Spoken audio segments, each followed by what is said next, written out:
ready for another lesson?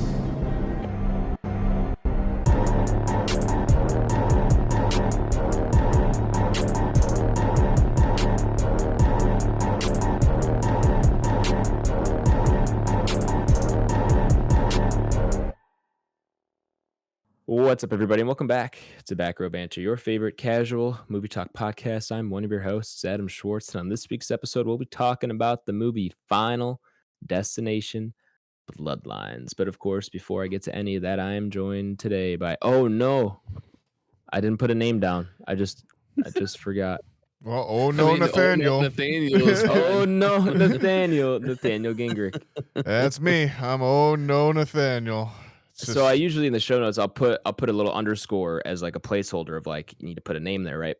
Well, I started to go and type out whatever your name was, and I deleted the underscore, and then I got distracted, and then it went away, and I did not notice that I had not put anything there.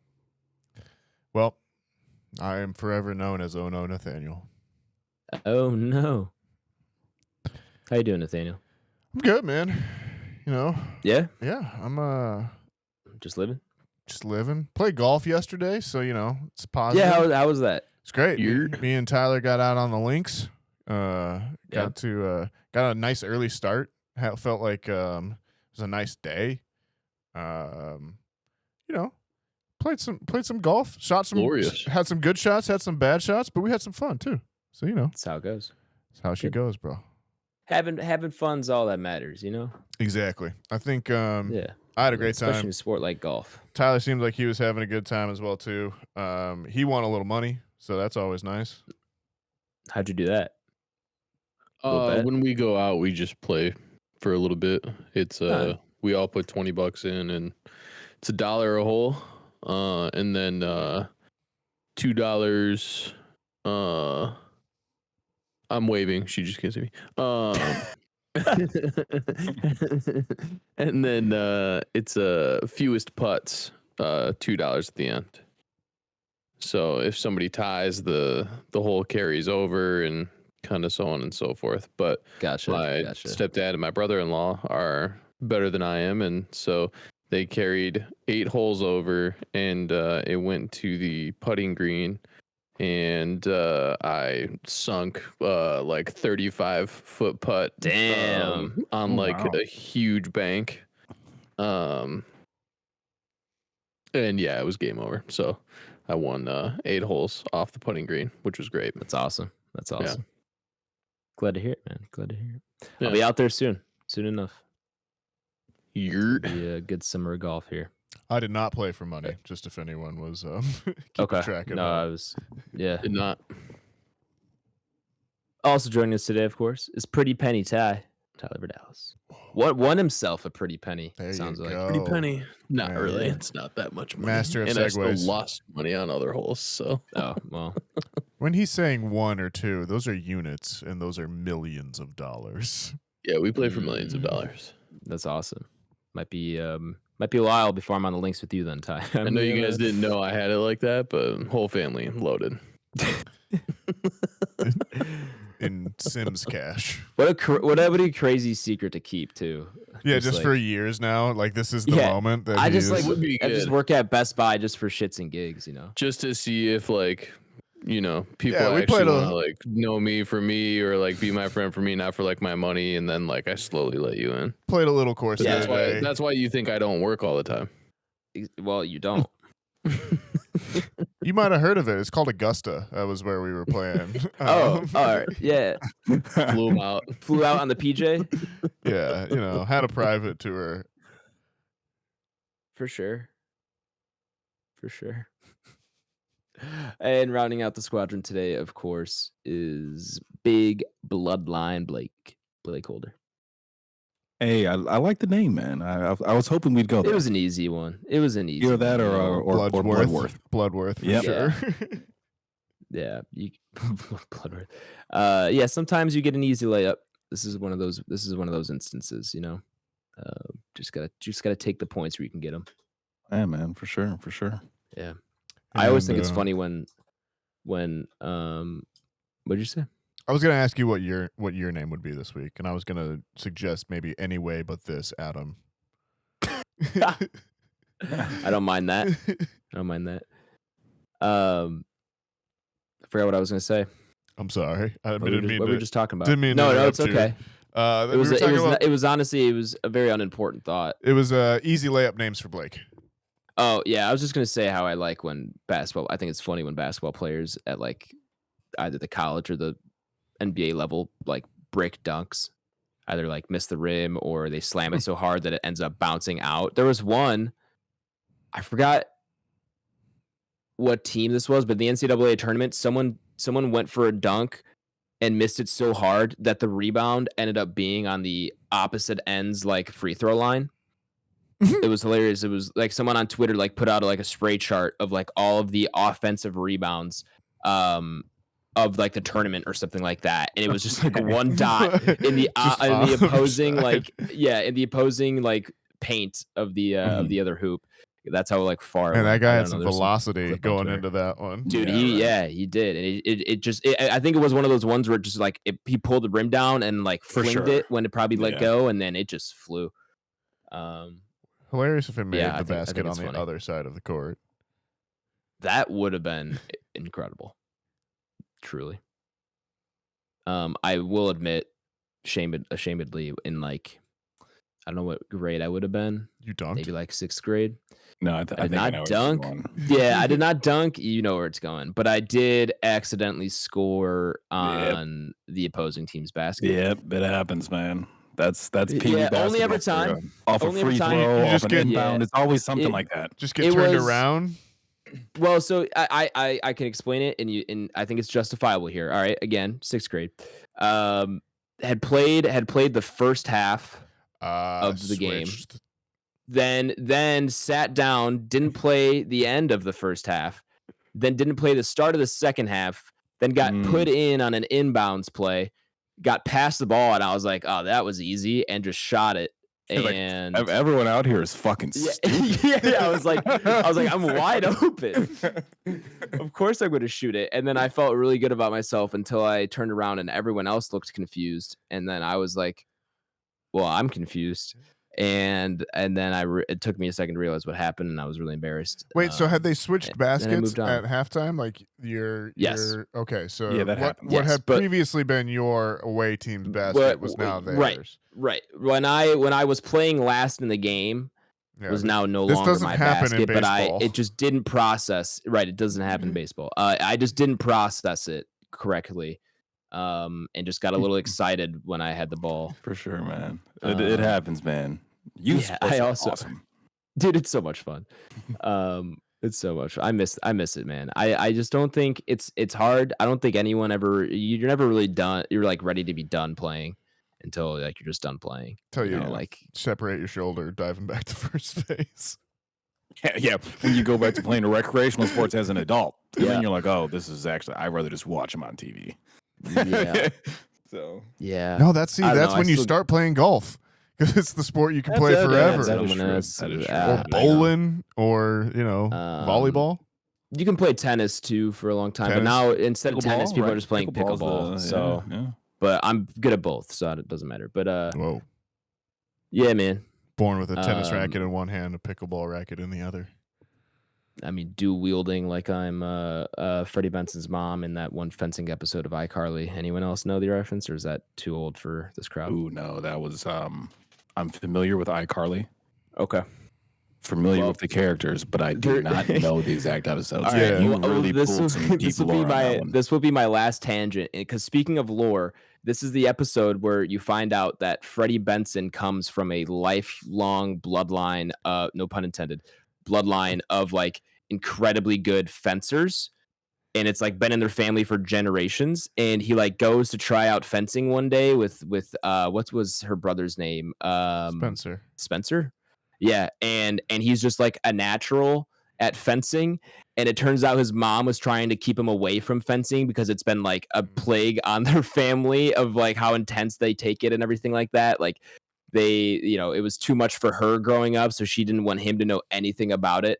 and it turns out that he's actually like a fencing prodigy. Yeah, I don't know why I'm going to this at this point, but just one of those iCarly episodes I remember. But anyway, there's a scene at the end of that where his mom comes out dual wielding like fencing swords and starts fencing 2 people at once. It's kind of fun. Wow. Yeah. Yeah, it's a fencing gets used a lot in those sitcoms because it's an easy sport that you can switch out the actor for a stuntman or a mask. Yeah. The cuts are funny. It's like I landed a strike, cut over.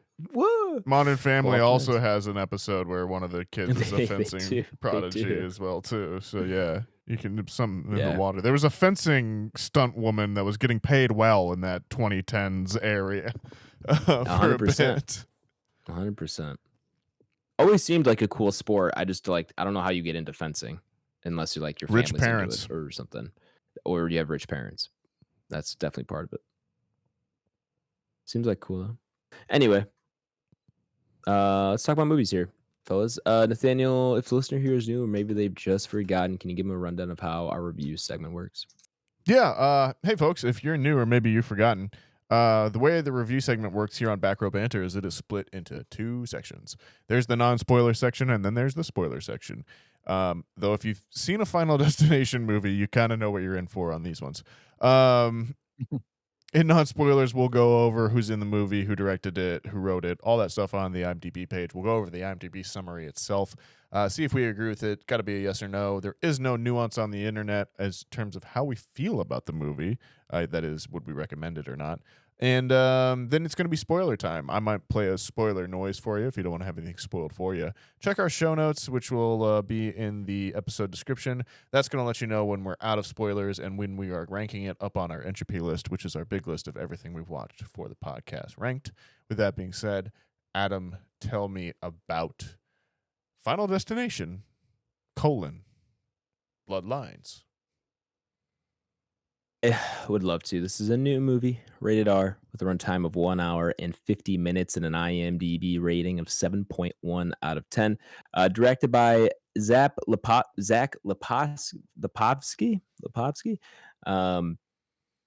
and Adam B. Stein. The writing credits go to Guy Busick and Laurie Evans Taylor, and then credits to the original creators of the original Final Destination, I believe. John Watts, Guy Busick, and Laurie Evans Taylor as well. That's the story credits. Characters by Jeffrey Reddick. I'm sorry. John Watts, isn't he the Spider-Man, the new Spider-Man guy? Yes, he is. Interesting. I clicked on his profile. That is cool. Well, I'm happy for him. Happy to have him here. Love a good Spider-Man connection, you know. I figured you would. Cast includes cast includes Caitlin Santa Joanna. Maybe it's Juana. I don't know. But Teo Briones, Raya Kilstedt, Richard Harmon, Owen Patrick Joyner, Anna Lore. Let's see. Alex Zahara, and I'm trying to see where I can stop off at. The only other name. April Tellick. The only name you need Tony is Todd Tony is Todd. there. That's yeah, it. Tony Todd. Yeah, we'll leave it there. The IMDb summary reads as follows. Plagued by a recurring violent nightmare, a college student returns home to find the one person who can break the cycle and save her family from the horrific fate that inevitably awaits them. How do you I don't feel? love that. Okay. I don't know. It's like I'm a little confused just looking at IMDb right now. Not that, we take the internet or ratings into consideration, but it does have a 7.1, which is not what I was expecting. Dude, this thing still, I think, has 90% around. High rated for critics as well, too. It's like a 75, 74, I think, when I checked yesterday.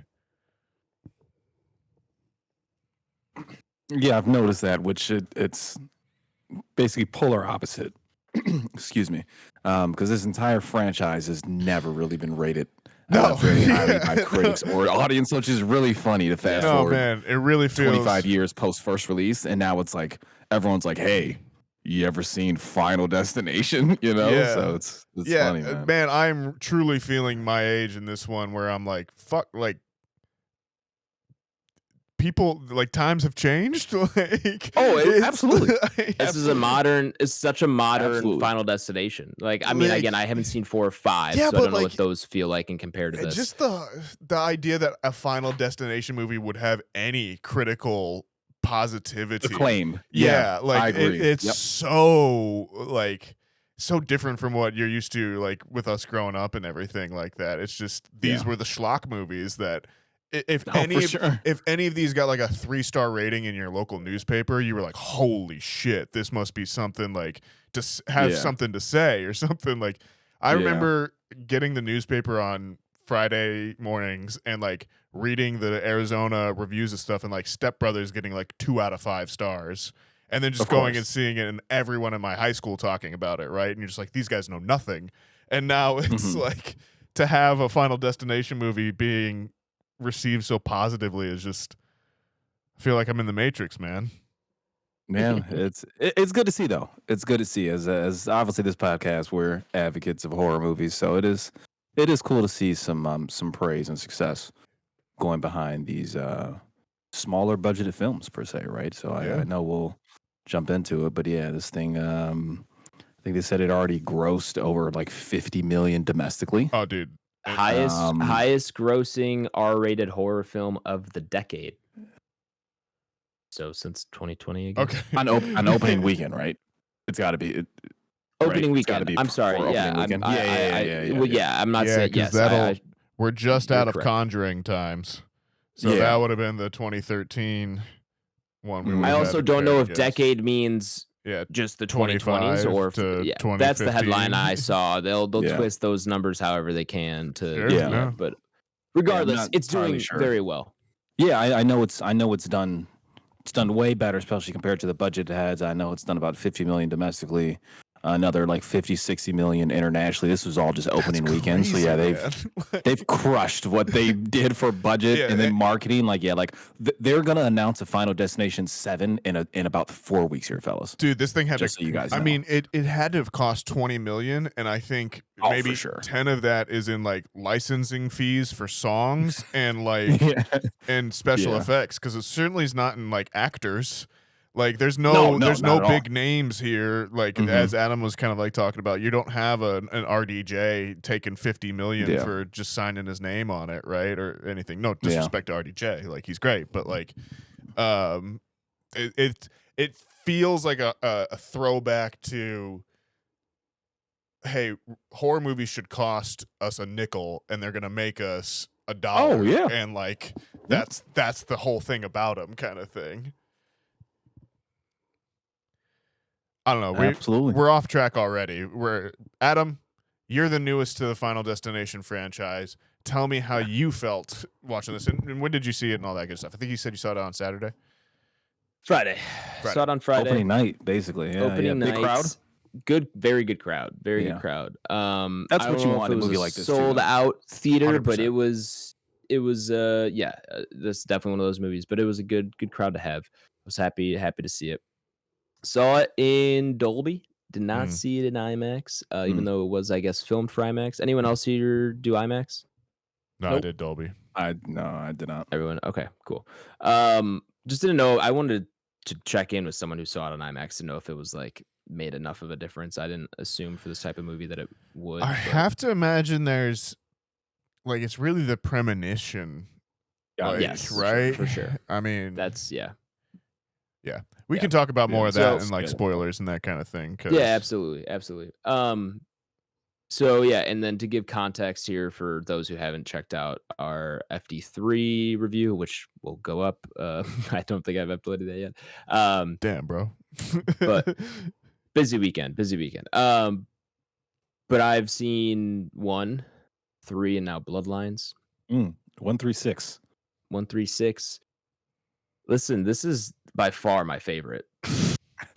I don't know if that offends anyone here. on this.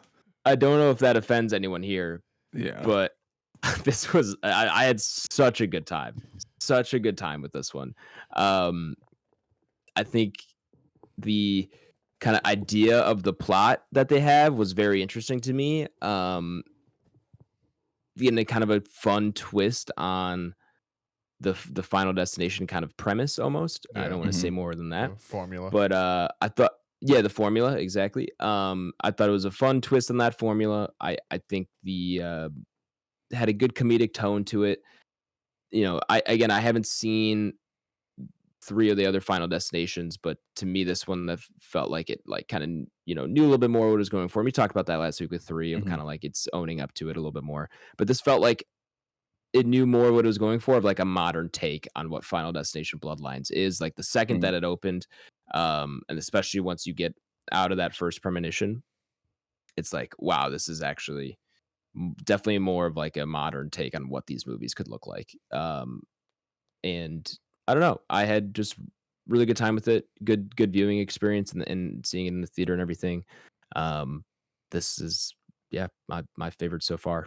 I don't know if that makes anyone here mad. And I would have to see the other 3 to really say where this lands in my favorites. But man, I'm still thinking about how fun I had watching this movie. How much fun it was! Just it was just really well done. I don't know. Does that offend you, Nathaniel? No, I'm not offended at all. I feel like you finally, Okay. I feel like welcome to the club. Like you've gotten a Final sure. Destination like theater experience, which I think is maybe the secret sauce that you were missing in some of this Could as have been. well too, you know? Could have been Um, for sure. but like equally, like it's the thing of like you're coming to the franchise and it's meeting you in the right timeline as well too. Like I think one of the beautiful things about Final Destination is they are these little time capsules of the era which Mhm. they came out in, and the exception being 5, I would say. But like, Yeah. but they are so emblematic of those things, and now it's just like you're finally getting to go into one when it's like recalibrated and brought into the modern era. You're no longer watching from there. So yeah, I'm 1,000% happy that you had this experience and that this is one for you. I'm always gonna love 3. Like that's just a nostalgia thing at this point, right? And that's like Mhm.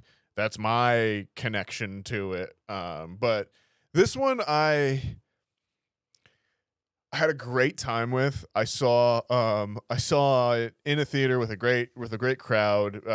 There was definitely like I feel like this one is like they fully leaned into the black comedy element of it at this point, because there was Yeah. definitely moments where like people were wheezing laughing for like 15 seconds after a death Mhm. scene. Um and I will say that like maybe I'm starting to show my age a little bit, but there was like 1 or 2 moments where I was just like, "Oh, like I'm sad about that Yeah. person." Like in the Mhm. first ones, they seem so kind of like nihilistic and mean spirited, and like everyone kind of deserves what they get. But like this one, at certain points, I was like, oh well, like that, that was just a person. They're just trying to live their life. That sucks. But yeah, I mean, There really isn't any like justifiable deaths in this one. For the most part, they all kind of hit a little bit. yeah, so I feel like, Yeah. and maybe that's, For the most part. maybe I'm just getting soft in my old age or something like that. But I do think this, I had a good time with it. I don't like the nostalgia is never gonna put it to the top of my list or anything, but I do feel like, man, Sure. I'm happy and like, oh, it's good to be back in the Final Destination world. Like, give me another one of these. Give me 3 years though. Like, let the people want it or something like that. Let Yeah. it cook a Yeah. little bit, Right. especially because like, and like this isn't a spoiler at all at this point, but like R.I.P. Tony Todd, and like shout out one of the best, like such a nice moment of closure, I feel like, for me in the movie as well too, with him. When I actually didn't know he was in this. I don't know if that was in any of the trailers or if anything like Mhm. that. I only watched like a brief bit of one, but like when we were going into it, I did have the question of like, how is this gonna go? And like, we're not in non spoilers, but it is very tastefully handled. And Yeah. yeah, I was pleasantly surprised. So, Agreed. Tyler, how you feeling? I feel pretty okay. This is definitely not going to go down in the history books as my favorite Final Destination. Mhm. And I don't think that I'm very on the fence. I think overall I would say I recommend it, but if it's like recommend it like out in the theaters or whatever, I'd probably say you could just wait until it gets to VOD. Boo. Um Boo. I think especially like currently where we're at in the state of things of the Final Destination movies, they're all accessible from home. So it kind of has felt like movies that should just come out to straight VOD, and who knows if that was like a thing back in the day, if they would have just been like a Netflix original or like a Hulu original or something like that. But they definitely have kind of gotten that rap. I do like the overall concept that they went with this route. I don't know if I've seen 5, and I don't remember 4 very much. But has this concept been in this universe before? Or is it all kind of, it's the first-hand kind of deal that we see? Yeah, this is new. This is definitely new. Yeah. Okay, that's kind of what I figured. So I definitely do like the direction that they went with things. So that has a big plus on there for me for sure. I don't think it was always executed the best, but overall, I definitely think that it's a pretty decent little flick, man. I had a good time. I definitely, for reference, I did see this today. And I was in a theater by myself, completely alone. Yeah. So it was kind of cool because I kind of did get that like experience at home. You bought it on VOD, like, bro. Yeah, right. Where like something happened and I could just verbally be like, "Oh fuck!" yeah, for sure. I have to say, and nobody said anything, so it was nice to still kind of get the best of both worlds. I have to say, this was one that I caught myself pointing at the screen to let a character know that something was happening on the other side of the screen. And I was just like, what am I doing? Like, I don't think I've done this since I was 10 years old, and it was like the Flubber or the like Honey I Shrunk the Kids 3D experience at Disneyland or some shit. But yeah. But that's funny. Yeah, Final Destination successfully got me on that one. That's good. Who else has thoughts? I think it's just Blake here. I'll kind of wrap us up here. So I caught this Sunday? Yeah, Saturday evening, Saturday evening. Decent sized crowd as well. That was kind of a cool experience. But yeah, kind of jumping into it here. Overall, I mean, I do like it, especially when you put it in the context of a horror sequel that is 15 years from the latest entry, right? Normally, once you put those two combinations together, you get a pretty damn bad movie. And this is way better than any of those. That being said, kind of echoing the boomers of the podcast here, right? Definitely not my favorite Final Destination.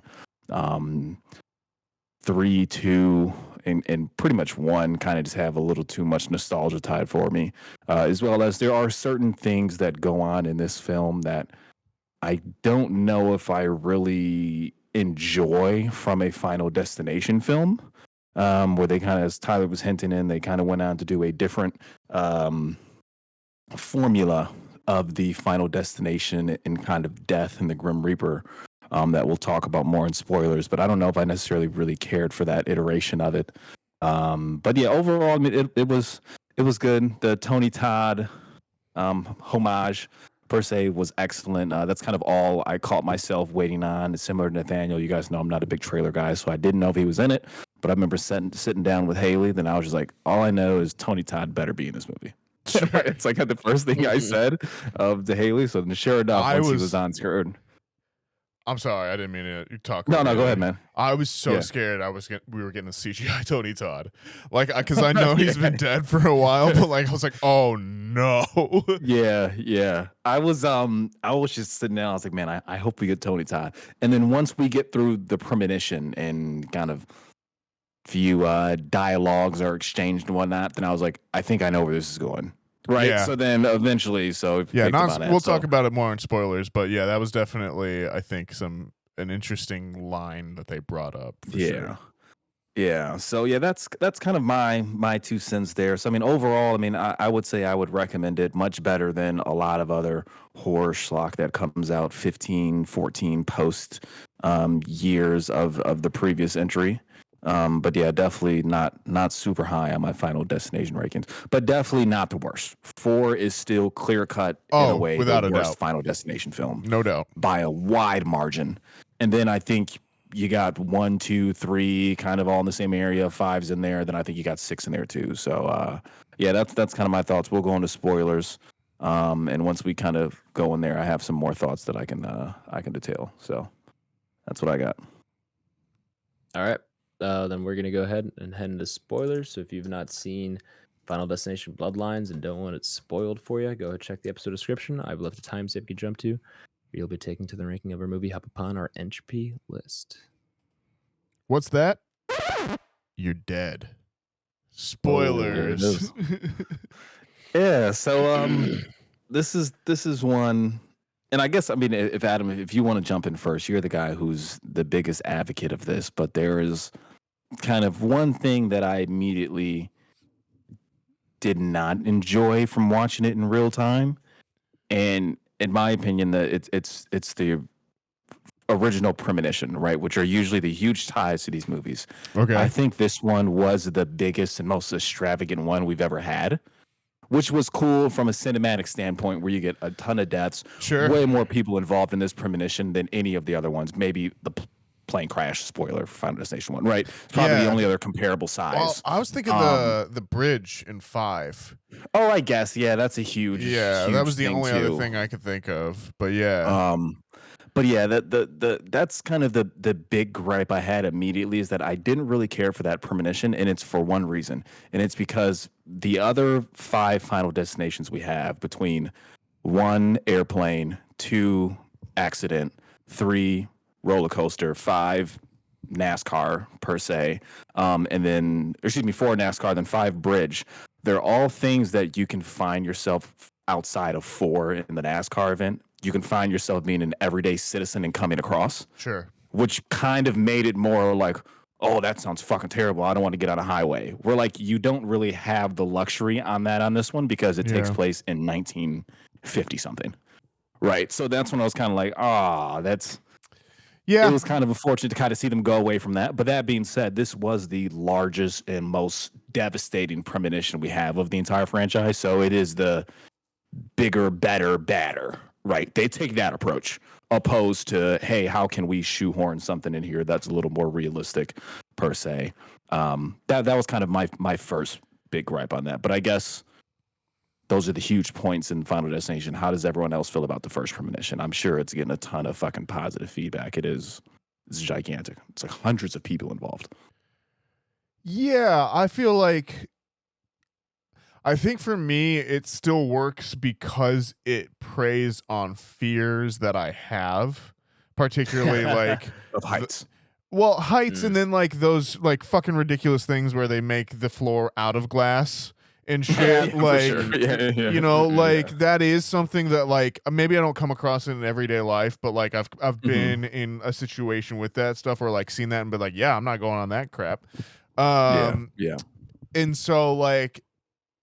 And I see what you're saying as well too, and I wonder, like, in my mind it didn't bother me as much, but I think maybe it is a little bit emblematic of that full shift from horror into horror comedy, where like it is that thing of like, well, yes, a flight, driving on the highway, even to a certain extent a roller coaster, are things that you will come across in your daily life, and we accept as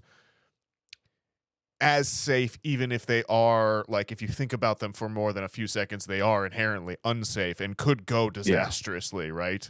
Where a building collapse in a sky deck kind of thing isn't everyday things, but I think it does kind of still play to the Final Destination formula a bit, I would argue, with the fact that it does decide to prey on specific fears that I think a lot of people do share. So I do see where you're coming from there a lot, but I also feel like, you know, there's in a way that it works itself out there in some ways. Yeah, no, it's that's a valid point, man. So I know I'm probably not in the majority with that, right? That's just kind of my personal taste. Even to your point, there's parts in there that like you liked as well too. Like there's Yeah. it may not be the most realistic thing to come across, but like when the deaths do start popping off, like it is. Oh no, the like, deaths are let's be clear. The deaths are cool in this one. And that's really what you come here for, right? Yeah. Outside of the first premonition, he's kind of like, what crazy way can we watch 6, 7, 10 people just get fucking slaughtered? So and they nail it. They nail it on that, in my opinion. Maybe not. I mean, there's some memorable ones. I think the MRI one is going to go down as like one of the top 5 Final Destination deaths, top 10 Final Destination deaths, right? Of the 50 on film. Baby. The one that was cool. I gotta say, the one that sticks with me, and we're jumping around a little bit here as well too, but like we're in spoilers, so whatever. The one that sticks with me. Are you on lawnmower? No, it's the trash compactor one. Oh, man. that one was actually pretty good too, though. I'm not gonna lie. Like, the thing where like watching her kind of like where she's there, and then like it just goes through her, and you kind of see like her eyes pull back, and then she's just like not a human anymore, kind of thing, and like that. Yeah. That kind of got to me, man. Like, and it's like I can look away at things I'm squeamish about, but like I don't know what it was about this movie and the way they set it up. Like I was convinced she was not gonna be the one to die, and so the way they set that up was so well done. Where you're like, well, this is just a faux pas. Like, this is not gonna happen. That felt like, and yeah, it was brutal. That one out of all of them felt realistic. Like if someone got crushed, that was kind of like how it would go and like how quick like that shit's over kind of thing. Yeah, that one stuck with me a little bit. I was so sad about the dumb younger brother. Like, he was a good guy. I agree. Like he just had the turtle that he liked. Make you root for. Yeah, like man, I don't know. I think like it gets some. I think the movie like is very conscious of that and kind of like gets a little bit out of it by like casting people that are very clearly like 30 but are kind of playing like 18-year-olds as well too. Like all of the kids, I was like, what age are any of these people? Kind of thing. No one looks young besides Charlie. Yeah, exactly. Stephanie's younger brother, right? Everyone else is like, this guy's definitely 27. Yeah, and they all live at home for some reason. And, like, Adam, it's okay. No, trust me, brother. I felt that. What I want to ask Adam is that, and this goes back to our FD3 review and our FD1 viewing at Tyler's spot, and it was like, man, if we really could have got you to watch the second one, because this movie has a ton of homages to Final Destination. Yeah, that is. I mean, that is which kind is of really crazy. weird. Yeah, it has a lot of homages throughout the entire series, but the second one is like, it's in your face a ton. And I think if you would have watched Final Destination 2, you would have enjoyed it even further. I might have got an extra half star for you there. Yeah. I mean, I believe it. I did catch the homages to the two movies I have seen, because there is. What'd you say? Well, the logs at the end are the most obvious one, which are two. Were they logs? It cut so fast, I couldn't tell what exactly we're flying. Yeah, they're like, the train is definitely carrying logs. Okay, okay, got it. Well, no, but there's also when they almost get, so they're pulling out of the driveway in the van to go to the cabin, and then they almost get hit by a log truck. Yep. Yeah. So I caught that one, and then there's a coffin cut that was very reminiscent of the one we talked about in FD3 as well. Yep. Yeah. So those are the two I caught directly. The heist beer is also the beer truck from I think the first one, and then also the one that's backing up at them that catches them in the drive through, and the third one or whatever. Yeah. You also get the homage to the first. It started in the first one, of course, and then it's been on maybe 3 different movies. But with kind of the character having the monologue, and they're walking away like, "Oh, I'm not afraid of anything," and they're walking through the street. You get that with the air character, right? Yeah. And then when you think it's actually gonna kill him, right? Because we've seen it now 3 or 4 times. A lot of good fake outs in this. Yeah, you get the fake outs. I was like, okay, I like that. Yeah, that was so they. You can tell the directors on this, what is it, Zach and Adam, that they they're fans of the series, right? I think they've done their homework. They've loved all the movies. They watch all the movies. They probably ranked all the deaths. Yeah, right. They're two guys who just fucking love the Final Destination. It was handled with care. You know, Yeah. it was they got handed this franchise. You could tell there was a lot of care and thought put into what they were doing with this one. Yeah. How does everybody feel about basically the change on the formula for this film, where instead of the characters kind of going through, one character has the premonition, they remove everybody from the scene, and they're slowly realizing that death is coming back to get them one by one, with kind of the main protagonist pushing the narrative, compared to this one where it's kind of like, we understand what's going on. We, the viewers, do. The people in the film don't actually know that she's having this dream. Sure. You get the premonition of the grandmother back in time, but then she basically gives them a fucking book that like narrates the entire story. Sure. Which like, how did you guys feel about that? That was the one thing I was like, I don't really like that. That took away a lot of the Final Destination lore of the 6 people trying to figure out what the fuck's going on. We think we know the order. You know what I mean? Compared to like, hey, here's everything you need to know about death. And then they just kind of, I don't know. Yeah. I kind of like it. Okay. The main reason is because we've never had the connection through a dream, through a family member. And I do like how you're kind of sitting there wondering for a little bit, you know, like how is this going to tie in? How is this kind of connected? Even after you figure out that like it is her grandmother in the dream, you're still kind of wondering like, well, where is the connection? Like, I'm still not quite understanding. And then she pulls out the entire timeline with the red tape, and then she explains that like, we are all family members that shouldn't be here, so it's taken so long for it to catch up. So I'm like, oh, okay. I'm like, all right, that's cool. That makes sense. So I'm glad that they shed some light on it in a pretty easy way for people to understand. And overall, I think it's a pretty good concept. I think I prefer kind of the original formula just because we've already had it for so long that it would just be more nostalgic if we did keep that. But overall, I'm not mad. I don't think that it hurts the movie too much. And I'm glad that they kind of made the change instead of just kind of doing the same old. Fair. Yeah, I'm kind of with Tyler on that. I really was actually kind of turned off by it between the immediate wake up from the dream and then up until we find out like what the connection is, just because I was like really into the premonition. I was like, wow, I love these characters they're setting up.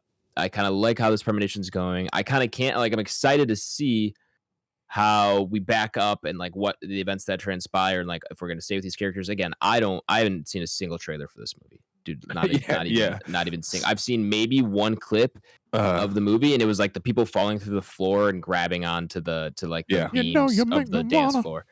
No, I'm totally with you on that. And really quick, Adam, sorry to jump in here, but the way that plays in the beginning of the premonition, as the viewer, if you haven't seen any of the trailers, you're like, does this entire movie take place in like 1950?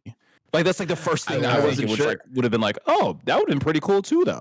You're interested to figure out what they're going to do. 100%. So I was like, really, like, I kind of like the world that they've got going here. Is this going to be is this the movie? A commentary on turn of the century appliances and how dangerous they were, and how safety regulations are actually the backbone of America?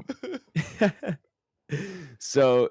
Yeah, I was really on board when the premonition started. Then they switched it up on us, and I was like, kind of annoyed. I was like, I don't like. I would like to where we were, but then once they unveiled like the idea that all of these people were saved, and it is taken years to get down to the grandmother, Iris, and then she's been fighting it off for 2 decades. It's just like, I don't know. I thought that was really cool, and I'm not as attached necessarily to the formula as you guys might be, is not having seen all of them, because I've only seen the 2 and like kind of know what I'm in for there. And so I appreciated at least the switch up of, oh, we're not going with the characters we see on screen in this premonition or the characters that we're spending most of the time with. That's not what happened. And I appreciated that once I realized, like, oh, this is kind of a cool idea they're going with. It's unique.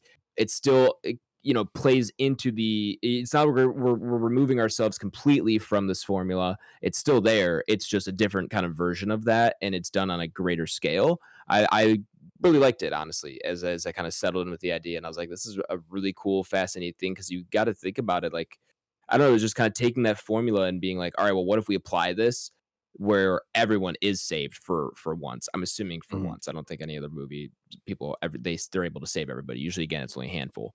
So it's like, all right, well, what if we have this huge disaster that does save everybody? Like someone is able to prevent all of this stuff from happening. What do we do then? Like I thought that was just such an interesting kind of way to like think about that formula and how they're doing it. And then not only that, but it's also, all right, well, we're not going to put the main character in the original premonition. It's going to be something, a little bit different than that. So I really enjoyed that part of it. And I can understand, as you guys, especially you, Blake and Nathaniel, have seen all these movies and get probably really attached to that formula, and you really enjoy seeing like who are the characters that are on screen for this premonition, which of them are going to survive the premonition, and then which ones are we gonna kind of see die, like that kind of thing, in what order, like all that. So I totally get maybe some hesitation to depart from that stuff, but for me, I was so on board once I realized what they were doing with it. Yeah, that makes sense, and I do think they at least did justice with the premonition and the time period, because essentially this is the prequel to the entire series, right? Where it comes out that everybody who was involved in this premonition that Iris was able to save, right? Because eventually she did save most of the people, are all the people who die in the other films, right? As you go on if you end up reading glimpses of the book and kind of just hearing character dialogue and hearing that's kind the of background the noise of certain scenes, or like that's what it's implied, right? is that everyone who was on this eventually it got down to you them. You could definitely read it that way for sure. Yeah. I'd say. Yeah, I mean, like,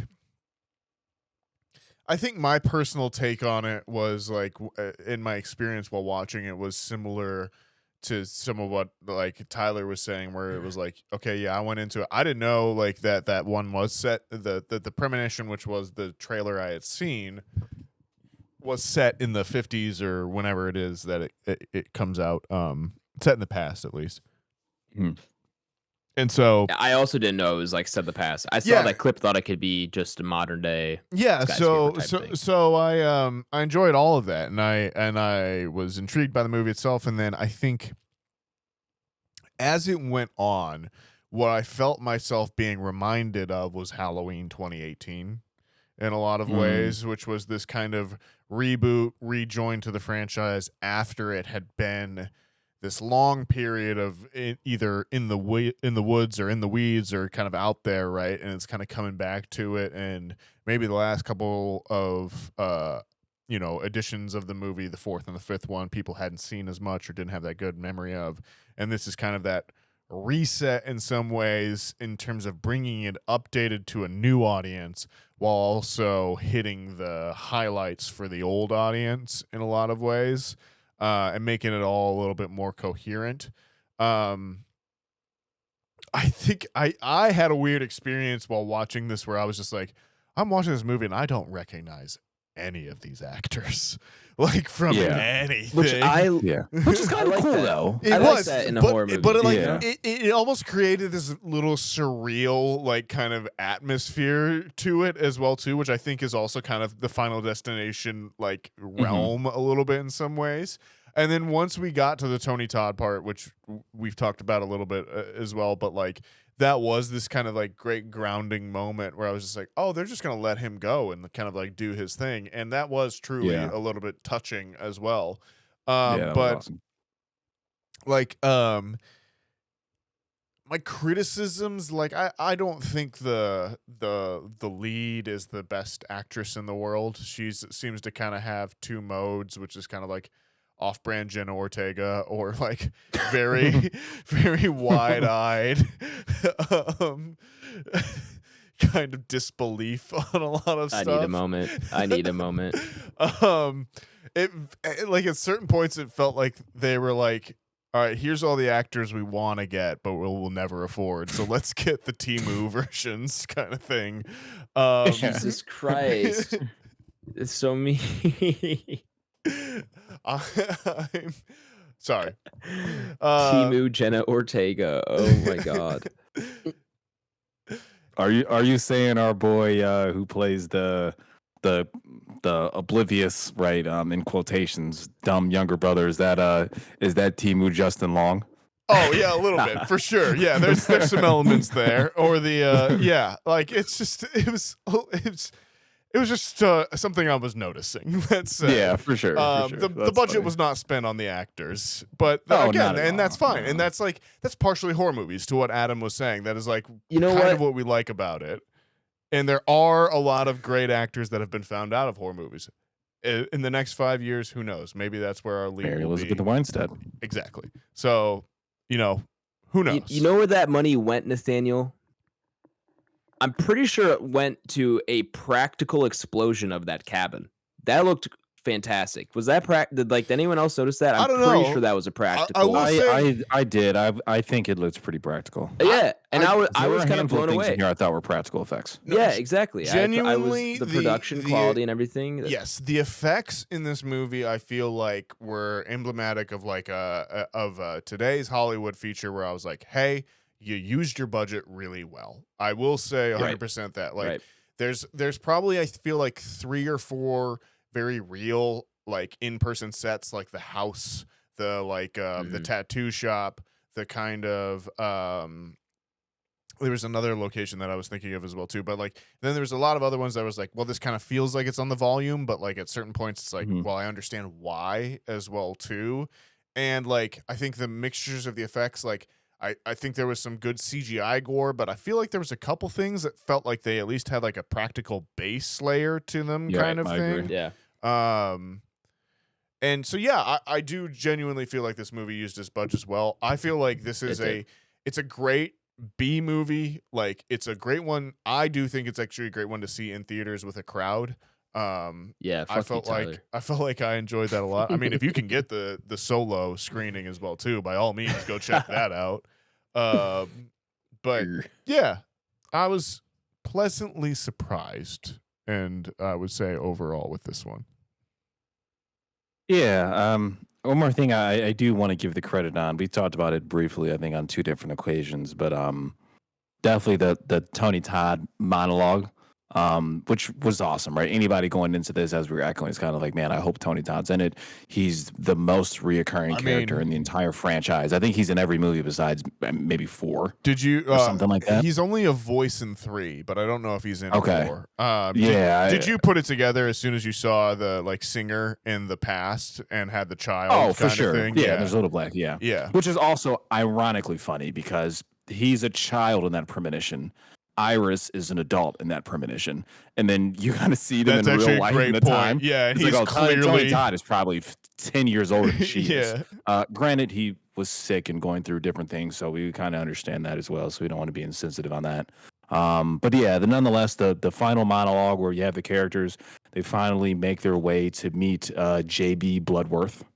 Right, one of the people who were able to cheat death along with their grandmother. Pardon me, and he gives a perfect monologue that like totally is like not necessarily part of the script at all. Like you can kind of tie it into Final Destination, but it's more so just about like life and taking advantage of the opportunities you have, and death is going to come at its own pace, and things that you can kind of tie into the movie a little bit. But it's definitely an opportunity for Tony Todd to kind of give his thanks to anybody who's been a fan of him and kind of give his final word. So that was really cool. And yeah, and they just send him off. He walks through a door and you never hear about him. You never hear from him again. So yeah, that was a cool send off. That's a great send off. I really was hoping he'd end with "I'll see you soon," but like it was a good moment as well too. Yeah, that was awesome. That was the heartfelt part of the movie, right? That a lot of these other films obviously don't even have anything like that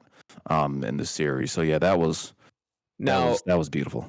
As it was a great send off. plot wise, I was Yeah. kind of like, why is this dude the just fuck, ditching man? them? Yeah, like Yeah, this, for sure, like just but- deuces, like see you later. Yeah. But obviously, whatever. But I just thought that was funny. Yeah, no, Some great jokes throughout this movie, and they let it baby rip. bit at the hospital. They look at the babies. Oh my god, like, that was great. no. That was hilarious Well, because that was wait. also where my mind went. Was he was like, you can steal life from someone else, and I was like, well, how would you know how much time they have left? And then I was like, oh, you could kill a baby, and then they did that actual bit too. It was hilarious. Yeah. But I mean, it started off for me from like they're riding in the elevator there, and they're like, and it was finished a whole 5 months ahead of schedule, and she's like, is that a good thing? Is that what you want? Yeah. And then in this type of movie, I just laughed to myself because I'm like, that's just an hilarious line to give, because obviously you know what's about to happen. Is that why he was always trying to play catch? Yes, and that was the other one I was gonna go to. Yeah, great line, great like reveal too. Again, just a lot of thought put in this movie where So you would never question that he's not an actual sibling. Like they give you no reason to think that, but it just so happens he's a bastard child. So when they split up into the two siblings, the cousins and the estranged mom, I was kind of like, oh, I do like this crew. Like this is a fun group to have together. I hope the rest of the movie is like them kind of thing. And then it's them for a little bit. I wish I could have had a little bit more time. Like if the cousins had like met their death more. If the mom had switched positions, if she died at the hospital and like it was all the cousins going to the barn or the cabin and then the other two died there, I think I'd be a little bit more satisfied. But yeah, it is what it is. I enjoyed it quite a bit. Go ahead. I was gonna say, yeah, you guys don't mind just the completely forgettable characters of like all the parents in this, right? Outside of the estranged mom, but you get like the Uncle Howard guy. I thought he was good. I thought he was fun. On, and then the I don't want to call him a single father, but the one who was previously married to the estranged mom.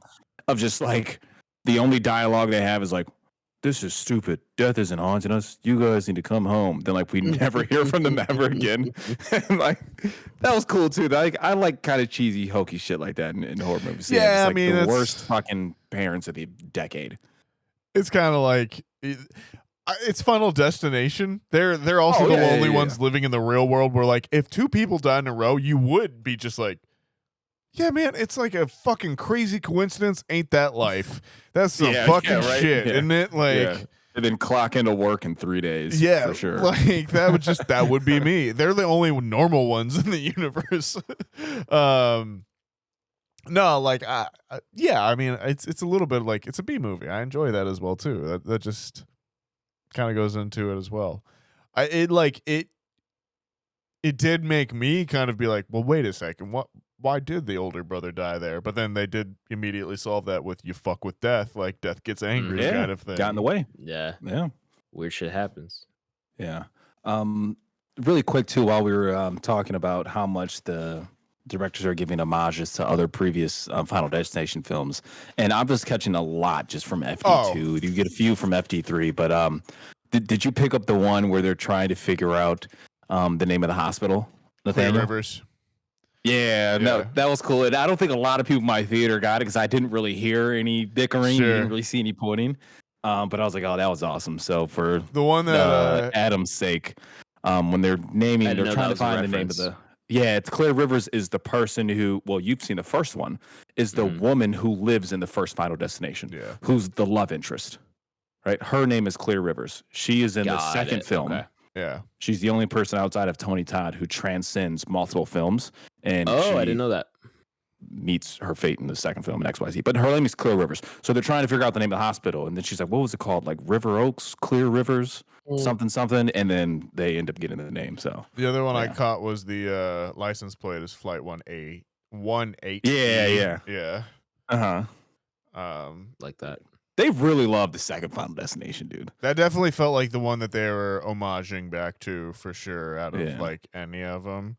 And that again feels like that kind of like Halloween 2018 kind of like style to it where they are very clearly like, we're fans, but we're updating it to 2025, right? Like it just is part of that as well.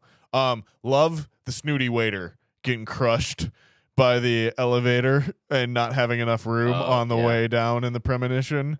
That was yeah, wild. The Oh, that fucking was kid brutal. getting whacked by the for that one, fucking piano, yeah. dude. I was Yeah. like, yeah, fuck Dude, that I- kid. Dying, so- I think everyone in the theater was collectively like, "Yeah, good for that No, guy." but Fuck genuinely, him. because he was the first one, or because he was the last one before the family to go, I wish we had started the movie with his old man death as well too, because he's just such a shit in the premonition. Yeah. Or like if that was the post-credit scene, was just that kid getting fucked up or something like that later on, like Yeah. I would have enjoyed that as well too. Yeah, for sure. Fuck that kid.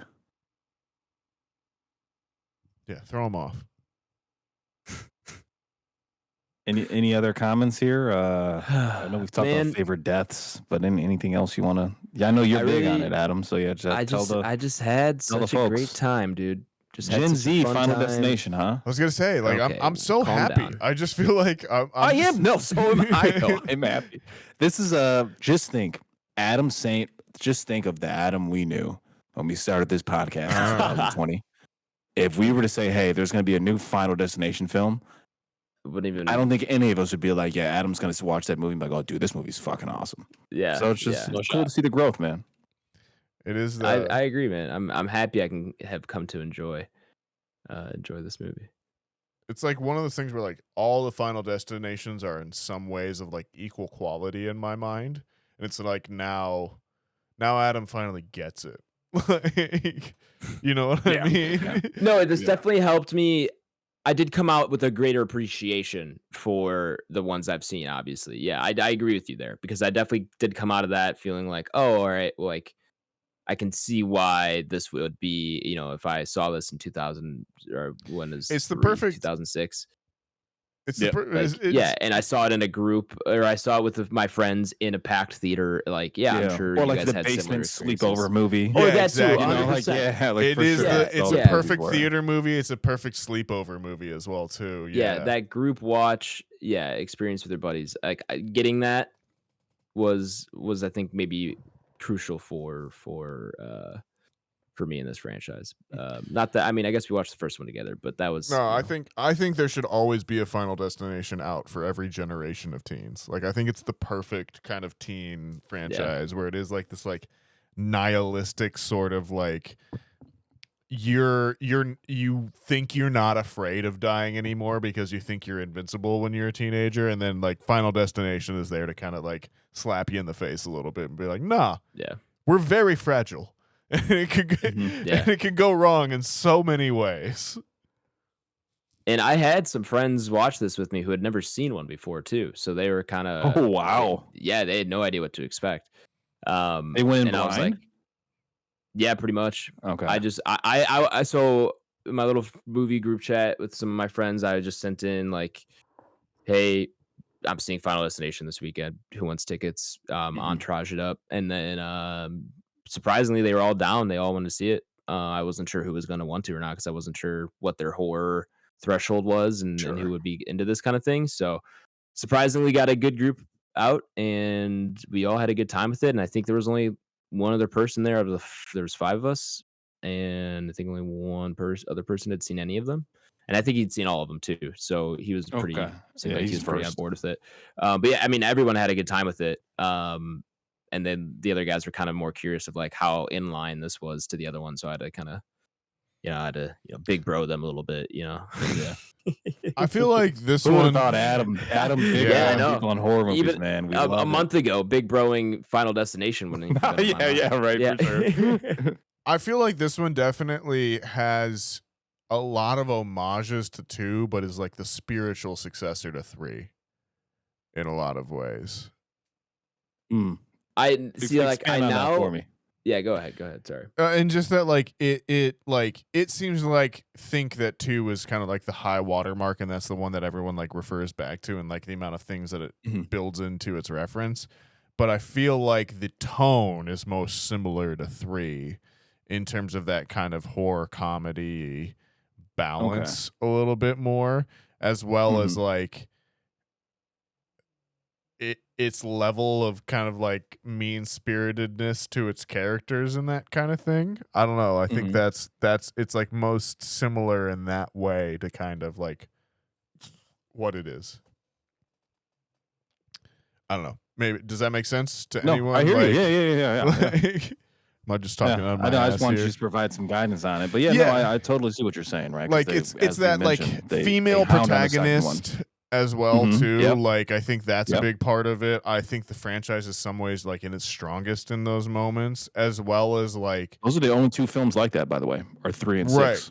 And female protagonists. Yeah. And as well as like I thought 2 had a main lady. I mean, is it her? Oh, I get you. You are right. You are. Yeah. Clear Rivers. You're absolutely right. So I'm mistaken. Clear Rivers does return in from 1 to 2, but yeah, the woman who has the premonition is in fact the woman. Well, that's the one that JB says survived, right? That's that's Kimberly or whatever. Yeah, it is. Yeah, you're right. I'm mistaken. But yeah, I think the franchise is always strongest in those moments as well too, when it has a female protagonist. And I think I don't know. I think it just like for me, those are the ones that it's closest linked to. Like this will be in my ranking of like kind of best ones. I think for me it goes 3, 5, 6 now maybe. Like 3, 5, what 6, 1, 2, 4. Yeah. Oh wow. Big gap from 2 to 4, though, right? I think everyone agrees that 4 is like by far and away the gargantuan worst one. Yeah, like and again, 2 is that thing of like it's definitely iconic for the opening scene, but like I don't remember a ton from 2 beyond that as well too.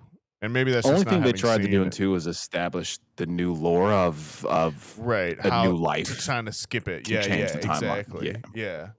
But I feel like it's the classic sequel thing of like trying to expand, where 3 is the like, hey, we're just having a good time now. You all get this, follow along kind of thing. So I think that's what that for me is like the perfect Final Destination tone.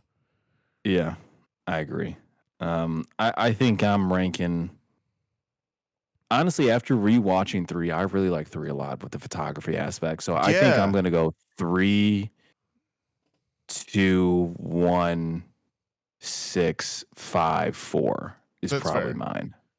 Fair. And I also haven't seen 5 since it came out. So I just might have rose-tinted glasses for how much I like that one as well. I actually rewatched 5 before we just saw 6. Okay. So I rewatched 5 like Thursday night or something like that, Friday night. It's a good watch. I remember it being pretty good overall. Like I remember feeling about 5 kind of how I feel about 6 now, where I was like pleasantly surprised kind of thing.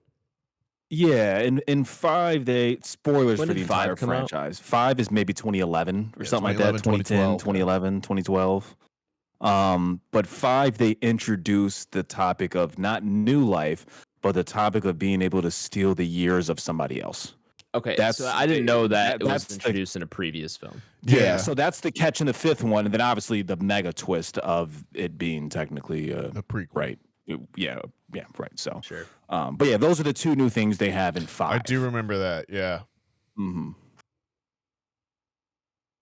Yeah, and I feel like that's the stakes raise, because that's how they get the tension in the back half of 5 is like, okay, yes, you know what's happening, but like, hey, if you kill someone, and like maybe you can kind of survive that way. Yeah, that is. Yeah. And I remember feeling like, oh, that's a good kind of twist on the formula again at that point. Whereas like because you're getting tired of it. It's the 5th one. Well, you and 4 was so bad. Like, and 4 is ass. So I agree. Sorry, you like it. We've talked a lot. I've talked a lot. I'll shut up now. Yeah, apologies, fellas. Ty, Adam. Are we doing final thoughts? Yeah, or whatever you want to talk about. Your rankings of your Final Destination films, your fucking favorite. Yeah. Your favorite top 3 Final Destination kills of the entire franchise. Whatever you want to talk about, man. Rankings right now, having only seen 3, it's going to be 6, 3, 1. Okay.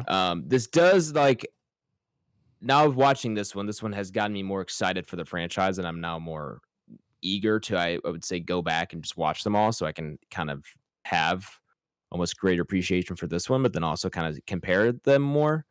So more inclined to go and actually watch 2, 5, and 4. Yeah. Now having seen this one, so we'll see if I get around to that soon. But man, I just had a fun time with this. Yeah. Fun movie. To Ty's point, perfect VOD movie. So give it a shot, man. They're on HBO. Yeah. What about your talk to us about your favorite? Give me your top 3 favorite deaths of the series you've seen so far. Yeah, I mean, Tanning Bed's still up there. Tanning Bed's Okay. iconic. Classic. Yep. This Premonition's my favorite. Okay. Skyscraper Um, premonition.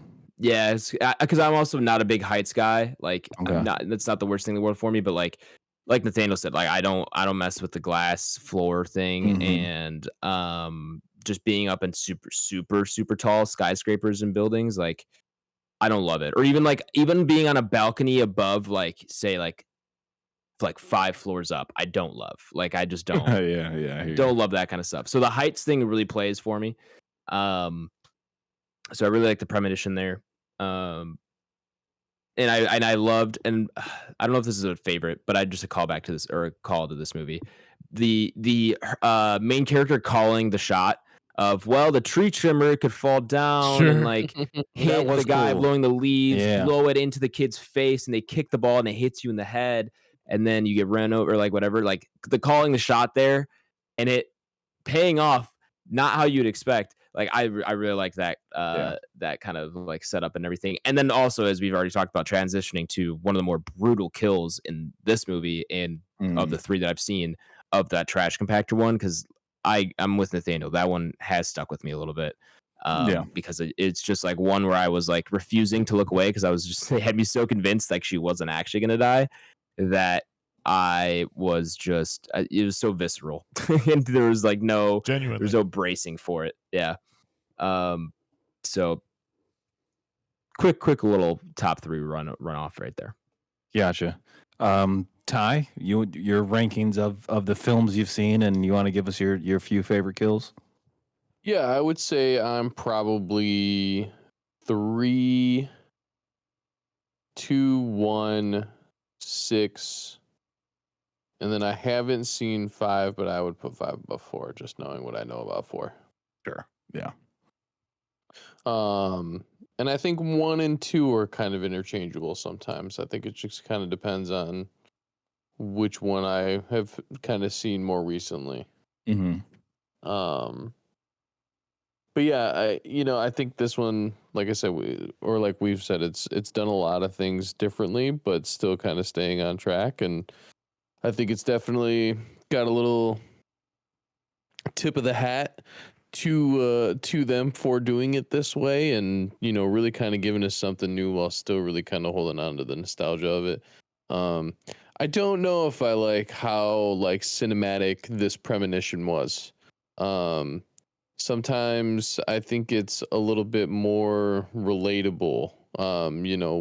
Everybody drives, so the Sure. truck, with the wood on, the logs on it. That's pretty easy to, odds are you've probably driven past one of those. Same thing with like the roller coaster. You've probably been on a roller coaster, so it's something that is just a little bit more relatable. I don't foresee myself going into a newly constructed skyscraper, and the technology of elevators have gone out, at this point. So it's kind of hard to assimilate with that one a little bit more. But overall, I think it was still a really good premonition from the standpoint of, regardless of scale of things, how grand it still pays off. And I still think this has a pretty grand payoff in the end game. And they tie it in really well with it going through the timeline, through families and everything like that. So I definitely do like it. As far as favorite kills go for just this one specifically, Mm-hmm. I think the lawnmower is a little underrated. Again, things that you've kind of all done, odds are you've mown the lawn, or been around like a push mower and kind of technology has how it's advanced is they kind of do push themselves if they're in gear. And I think that was like an electric one. So who knows if it is just like the push of a button versus like having to pull start. So that could be very realistic. And then it's cool, like the lead up to that one. The glass goes in, so you think it's automatically gonna have to do something with like somebody choking on glass, and then you see the sister kind of choking a little bit, and then so it just kind of keeps pushing it back and back and back, and then finally it happens. You get the rake under the trampoline, and then the brother's leg still falls through the trampoline, and you're like, dude, when is this gonna happen? Because it's gonna happen. It's just when is this gonna happen? And then you get the glass through the foot, and then fucking face chopped off, which is just insane. I also gotta give a shout out to seeing is believing as well too. Like as far as like, damn, okay, I'm convinced. Like that's a little bit of an underrated death scene as well too. I feel like it's cool too because you kind of get a little bit more insight to her. Like she's been fighting this thing off, and she's got it all figured out, man. Like to the point she's just like chilling in her living room, and she's like, I see you, you son of a bitch, and she just throws something at the fucking magnifying glass, and it's just no big deal for me. Yeah. And then, she gets diagnosed. So it's like she's fighting with herself. You know what? I'm going to die anyway. So I may as well just go out and try and save the rest of my family by giving my granddaughter this book or, whatever. And so it's kind of cool to see her to just kind of go through that mental kind of capacity. There's a lot of emotional work in a very short amount of time in terms of like, right, so this person hasn't been around and like, but they're not crazy as well too. Like it's a lot of, it's a pretty well written movie, I feel like overall as far as these things go. Yeah. I genuinely think that I think when the last 5, when something happens, it's gonna happen. With this one, it's pretty cool to even see the brother. Is it Eric, the tattoo one? Yeah, it's pretty cool to see that like he should have died in that building, but he also kind of did not die, and then why it skipped him. But like he still like, so then what the fuck was that series of events? Like was death like in there? He's like, oh fuck, this isn't the guy. Like I'll just let him go. Fucked his nose piercing up and burned him and almost put him in like a burning building. And he's like, nah, you know what? I'm gonna put my brakes here. This guy's not the guy yet. I gotta turn around. I love the opposite of that. Of like, it wasn't death. It's just like there's sometimes random shit just happens. Like, I love the idea that it wasn't. Yeah, there was no divine intervention. Like it was just leading up to a really random death. I kind of like the opposite interpretation there, but either one plays. For sure. So I think this is like one of the first ones where it's cool because it constantly like pushes it back, and it's still gonna happen. It's just kind of they push the more common scene that you would see in a Final Destination back a little bit, and then they're like, well, this isn't gonna happen because you think it's gonna happen, but it's still gonna happen in this scene. So I thought that was pretty cool for them. Yeah, agreed. Absolutely, man. All right. Well, we were running long on time here. Let's get out of spoilers. Welcome back, listeners. Bye. Assuming everybody here is good, unless there's any closing thoughts. Now let's get down the list. All right. Welcome back, listeners who skipped over spoilers. We're going to go ahead and throw up Final Destination Bloodlines up upon our Entropy list. For those of you who do not know, the Entropy list is Back Row Banter's official list of all the movies we have reviewed, regardless of genre, regardless of anything else, all on one fantastic list. This is essentially how we rate our movies. Rather than do it out of 5 stars, out of 10, whatever it is, we throw up all the movies we review on a list and see how they compare to one another. If you want to reference the Entropy list for yourself, you can do so by checking that episode description, where it is linked to my Letterboxd.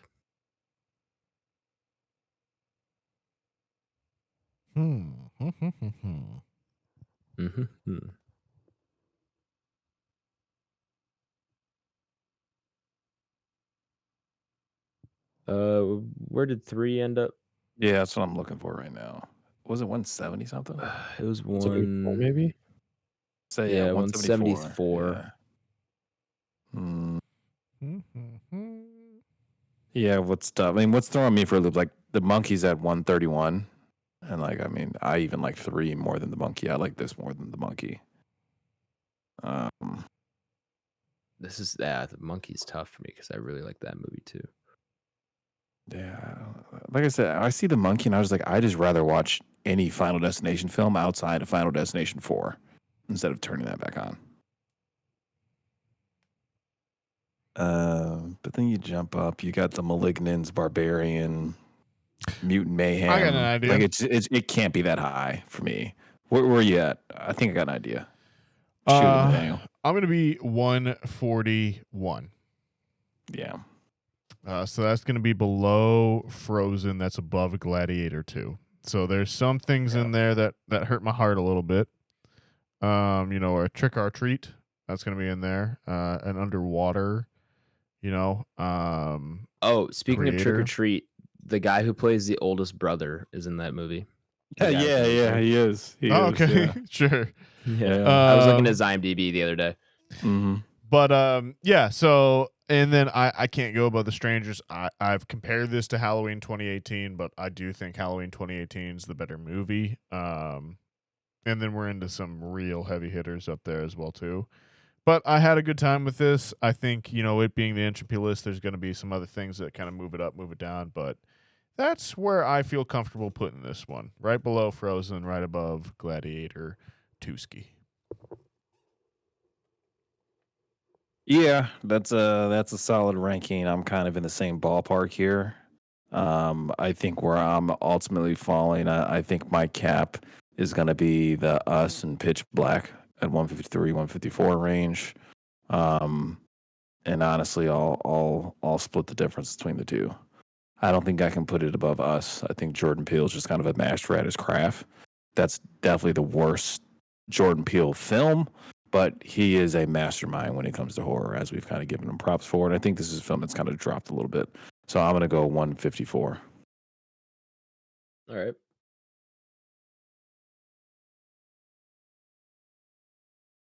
Ty, you got a spot? Yeah, I was kind of thinking up where Blake just was, but then, because I see things like Black Widow, and I'm like, yeah, this is probably better than Black Widow. So, for sure. I see things like that, but then, I see other things like Top Gun, Independence Day, Yeah, for sure. Insidious, other horror movies like VHS, Paranormal Activity. We just talked about our rankings, and Final Destination 3 is what we all put above this. So it's kind of hard for me to push it a little bit higher than that. I do think that we will start to see some gaps develop in things between like The Last Voyage of the Demeter and like Final Destination 3. So I'm going to push this kind of in like that gap. I'm going to put it a little bit lower. And I'm going to put it I'm going to put it at 178. I'm going to put it just below Blind Spotting and The Blackening, but above Ferrari and The Men, because I think there's a pretty big gap there. That's fair. Blind Spotting is another one I think that's kind of just been like lost in purgatory For sure. throughout this list. Yeah, No doubt. It was like a benchmarker at first, and then we just started just filling shit over it. And yeah, that movie's way better than it's got any right to be. So good point, Ty. You said 178? Yeah. It will stay there until Adam pays for Dune 2. The Dune 2 tax, huh? Nothing to pay. It's time to pay out, brother. Only thing there is to pay collect annually is my money for the Dune double feature this summer. That's the only thing I gotta pay. All right. And your hydration. I think you have to spit in a bucket to go and see it. Fucking take all my moisture, dog. Fucking stick me with one of those water sucker needles. Wow. Nothing I can imagine worse than watching Dune 2 with a headache from dehydration. Is that what they call 4D? Yeah. There you go. 40X. New viewing experience unlocked. Listen, I've been high on this movie. I am pretty high here. There's one movie tripping me up, and that's The Strangers. think that could probably be moved up a little bit here. But in terms of my overall enjoyment, I immediately go to The Monkey because like that's another one I had like just a really good time with. And I think this one probably edges that one out. I'm just like of overall enjoyment of like and of how much I like it the days following. This one edges it out, but not by a ton. So I'm gonna put it at 128 below the Blair Witch Project and above American Gangster. And I'm feeling pretty good about that spot. But that does give us an average rating here of 152.5, meaning it goes right below Die Hard and right above Trick or Treat. Funny enough. Blasphemy. And no, I'm not putting below Trick or Treat. What was you said 152? Trick or Treat's 150.25. I'm sorry. I got you. I came I across said wrong. 152. I got you. I said 152.5. And yep. Yeah. No worries. But yeah, here's the math. No worries. Anyway, yeah, so 151 below Die Hard, above Trick or Treat. Locked in. Final decision Bloodlines. You'll all fucking pay for this. Shout out Sam, man. Good old Sam. Yeah. Great horror. Our next review is not a Final Destination movie. It's another franchise that you might know well. The Mission Impossible: The Final Reckoning. Oh shit, I forgot that's next week. I did not. Yeah. Yeah, that's gonna be a mega movie right there. That's a blockbuster. Yes, it is. And of course, I go out of town the weekend it comes out, so don't know when I'll see it. I will see it, obviously. But I will really want to be there. Really want to be there opening night Friday. But it's just not in the cards. So it is what it is. But yeah, join us for Mission Impossible: The Final Reckoning. And we'll be reviewing that next week. Fellas, we're long on time here, so I'm gonna cut us short. Sure.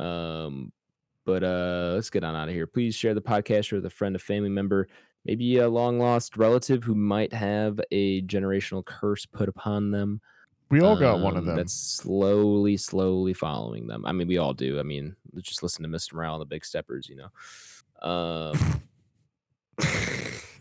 Actually, about Final Destination. A lot of people don't know that. Don't know what? That Mr. Morale in the Big Steppers is about Flight 180 in the Final Destination series. It's really hidden there in the lyrics. GNX about It Follows. Hey now, I'm all about my yin. I'm trying to. Let's wrap it up. That's funny. While you're doing that, follow the show here on Twitter at Banter Row, Instagram or Back Row Banter Pod, and our YouTube. Or God, we're not plugging Instagram anymore. YouTube is just Back Row Banter, and our email is backrowbanterpod@gmail.com. You can find me on Twitter at H24, on Letterboxd at H. That's AYYSH. Tyler Vidalis, where can the people find you at, my man? Instagram, Letterboxd, and X Hall. Tyler Vidalis, VIDALES. Blake. Letterboxd, BlakeHolder. Instagram, PSN, Xbox Live, Mr. Water Coolers. Nathaniel. At NS Gingrich on most platforms. You can find me on Instagram, NathanielG92. Thank you, Adam. Get us out of here. Yeah, I think that's gonna be it here for us. Episode 237. We're chugging right along. But thank you all for listening, especially if you made it this far into the episode. You're our favorite type of listener. We really do appreciate it. Join us for our review of Final Destination, Final Reckoning. Whoa, Mission Impossible. Talk about a fun crossover. What a crossover, dude. Oh my God. Tom Cruise has to outrun death. He's got to save all his crew. He absolutely beats it. Yeah, 100%. Tom Cruise beats it. Ethan Hunt The final scene is him just sprinting. It's just him running. Yeah. I'm in. God, what a to be honest, I'm in. Dude. Sign me up. We'll take out a loan. Up. The premonition is actually just a mission gone wrong, and so he aborts the mission. Oh, okay. This is a real thing that could happen. I would watch this movie. Yeah, anyway, right. You can pay Tom Cruise $1 billion to be in a Final Destination film and get his head cut off. There's no way. Listen. If it's for the love of cinema, we don't know. That man is for cinema. Yeah, exactly. Get him on this podcast. I'll convince him. If that man could get in a fat suit and dance to what I don't even remember the Get song low. in Tropic Thunder, but Flow Riders, yeah, get low. If he's willing to do That is true. he would be willing to do the greatest crossover of all time. But I digress. All right, thank you all for listening. Join us for our review next week. We'll be RB.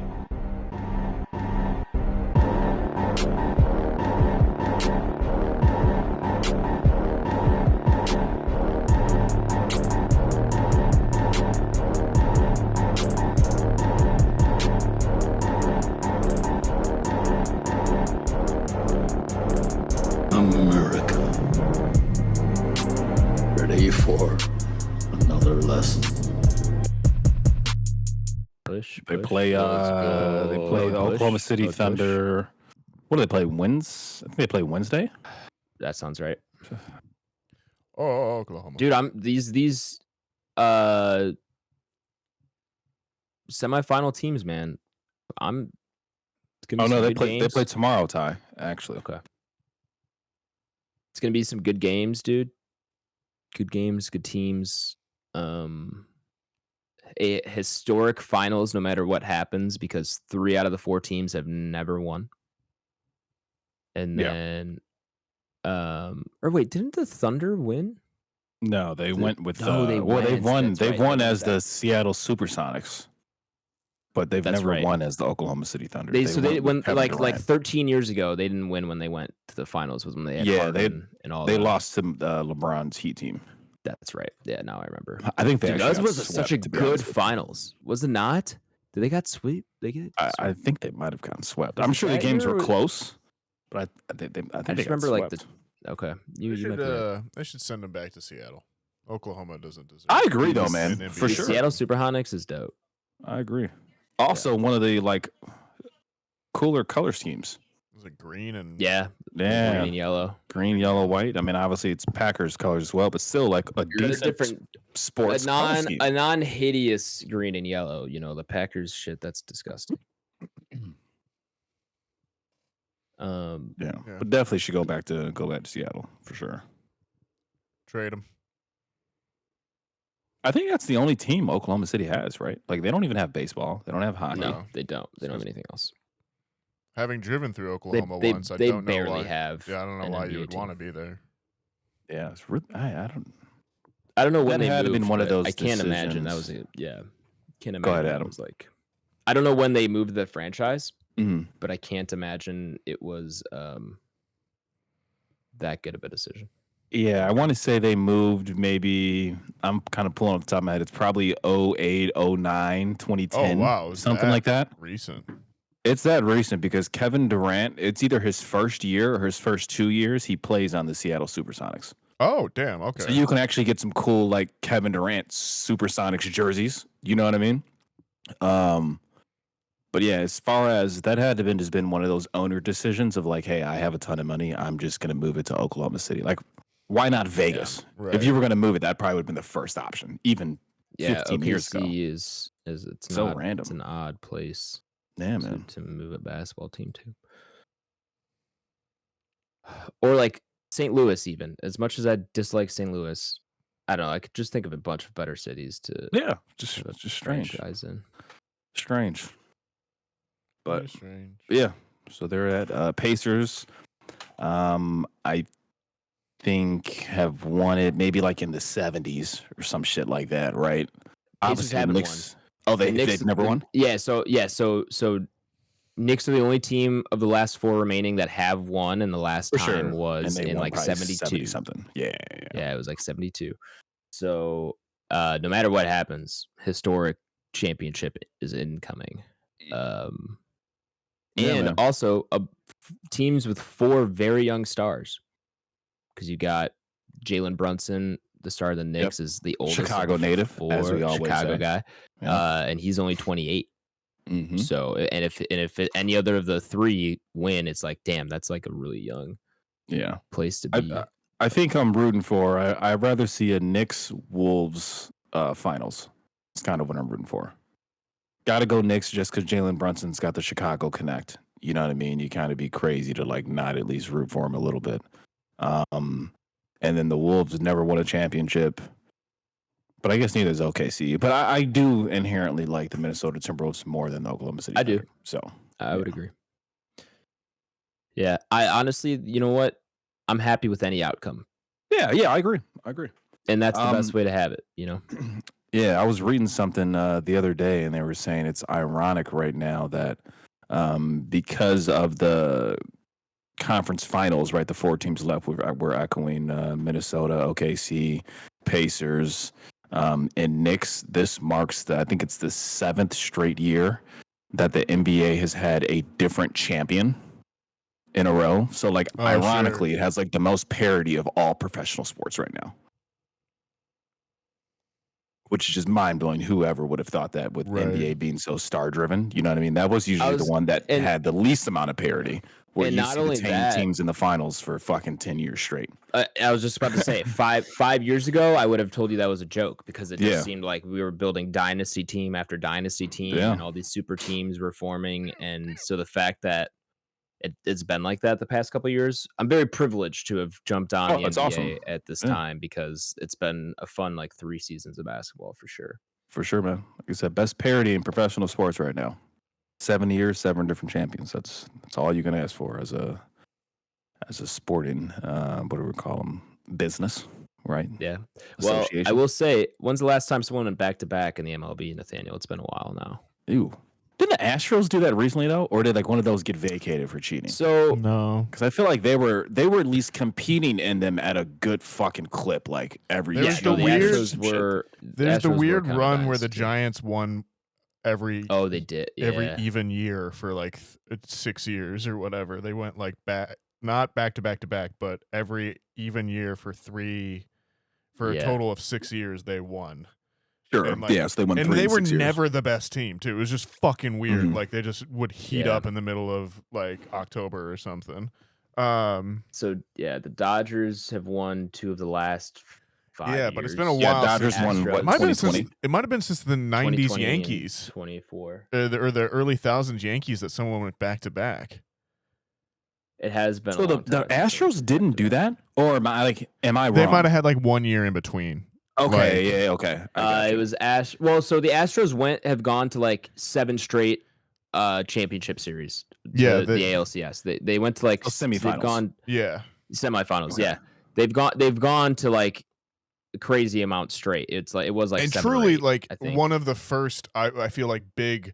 We're tanking, so we're gonna win in 3 years teams, and then actually did it. Yeah, they did it the right way. And then draft the right people, get the right coaches on board. Yeah, and then obviously there's the cheating behind it as well too. That helped, but genuinely as a total tear down rebuild of a franchise, they are the blueprint at this point. Yeah. Astros are 22 and 17. 17's got the asterisks on it. But they also, like I said, went to the ALCS so many times. Yeah. Okay, so that's what I'm just mistaken. I know that they were always in the running. No, they've been good the past. I know there's a couple where the Rangers went to the series, I think, back to back, or the Phillies went to the series back to back in 08, 09 maybe, or something like that. Dodgers did in 17-18 and lost both of those. Thank God. But yeah, Rangers 2011, 2010 went back to back, lost both. Yeah, Cardinals. Did the Cardinals win a couple in a row? Cardinals won in 2011 and then 2006. Okay, so yeah, I think it's been since the Yankees in the early 98 to 2000. Was and then 3 in a row by the Yankees. They tried to do it the 4th time. The Blue Jays did it in 92-93. The Yankees tried to go for 4, but the Diamondbacks stopped them. Yeah, yes they did. Oh, that's my man, tall lefty. That's right. Randy Johnson was on that team. Yeah, the big unit. That's one of the first names I can remember of baseball watching ESPN as a kid. The big unit. Wow. Yeah, I didn't know it's been that long since there's even been a repeat. Did you know that he was 6'11"? I know he was tall as fuck. Yeah. I didn't know it was 6'11". If you asked me, I probably would have guessed maybe 6'7", 6'8", Probably one of the most unhittable pitches you've ever touch baseball, because he's 6'11", and with that wingspan, he cuts down the distance to home plate by so much that he's releasing the ball so much closer than anyone else, and then throwing it from left hand. He touched 100. No, he's yeah. left-handed too. That's right. Yeah. So he's a lefty throwing it. I knew he was lefty. You know, probably a foot closer than most other Right. baseball pitchers can throw.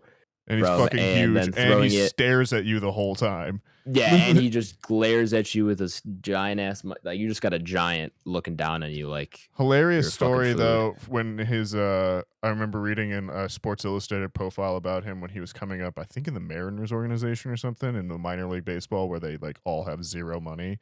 He had a V-dub bug that he'd taken the front seat out of, and he just drove from the back seat. That's awesome. I remember hearing that. I was gonna say that the thing is we know he was tall, like you said, 6'10", 6'11". And granted, it's a little different times back then. Kind of the internet was just first birthed. But has anybody seen clips of him playing basketball? Like, was he also somebody who was like crazily talented at basketball at 6'11"? Just be curious. Yeah, wouldn't be I'm not surprising sure at all if he could get on the court. I know he's I gotten, don't know. in his retirement, he got really into photography.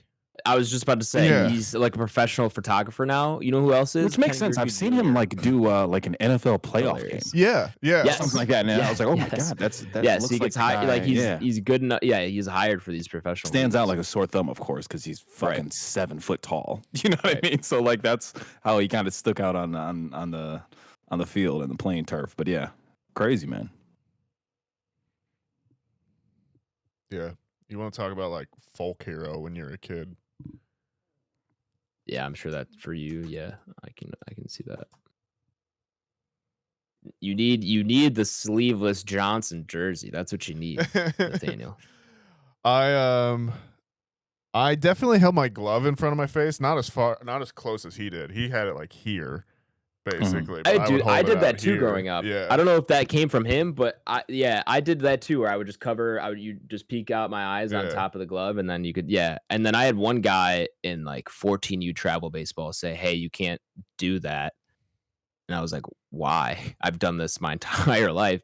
He goes, because once you get to high school, umpires won't let you do that because they think you could be like licking the ball or some shit, or like, they can't see what you're doing behind your. Sounds like a coach, little league coach, all right, dude, whatever. Trying to sound like he knows more than anything or something. Yeah, fuck out. It was the umpire who said that to me, but yeah, I was like, all right, dude, like I don't know anyone who one's ever said that to me before, but okay. Yeah, I'm like, dude, I'm not throwing that fast, bro. You really think I'm doing that? Yeah.